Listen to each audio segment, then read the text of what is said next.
માણસામાં મેળામાં બનેલી દુર્ઘટનામાં બાળકીનું મોત નિપજ્યું છે। ઇજાગ્રસ્ત થયેલી બાળકીનું સારવાર દરમિયાન મોત થયું।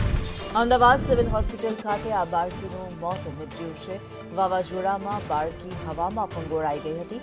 26 મેના રોજ આનંદ મેળામાં આ દુર્ઘટના સર્જાઈ હતી। માણસા પોલીસ મથકમાં સંચાલક વિરુદ્ધ ફરિયાદ નોંધવામાં આવી છે। આનંદ મેળાનો સંચાલક હજુ પણ પોલીસ પકડથી દૂર છે। જયદેવ ગોસ્વામી વધુ વિગતો સાથે જોડાયેલા છે। જયદેવ, એક નાનકડી બાળકી મોતને ભેટી છે, શું મામલો, શું માહિતી?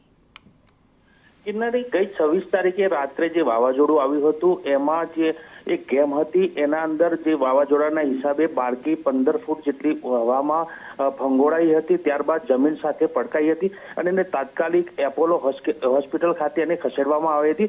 પરંતુ એને સારવાર દરમિયાન ત્યાં કોઈ પણ પ્રકારનું એને સારું ન થતા તેને અમદાવાદ સિવિલ ખાતે ખસેડવામાં આવી હતી અને આજે વહેલી સવારે બાળકીનું 4.5 વર્ષની જે બાળકી હતી એનું મૃત્યુ થયું છે। પરંતુ નવાઈની વાત એ છે કે તંત્ર દ્વારા હજી સુધી આના માટે કોઈ પણ પ્રકારની કાર્યવાહી કરવામાં આવી નથી। કિન્નરી, જી ધન્યવાદ જયદેવ આ માહિતી માટે।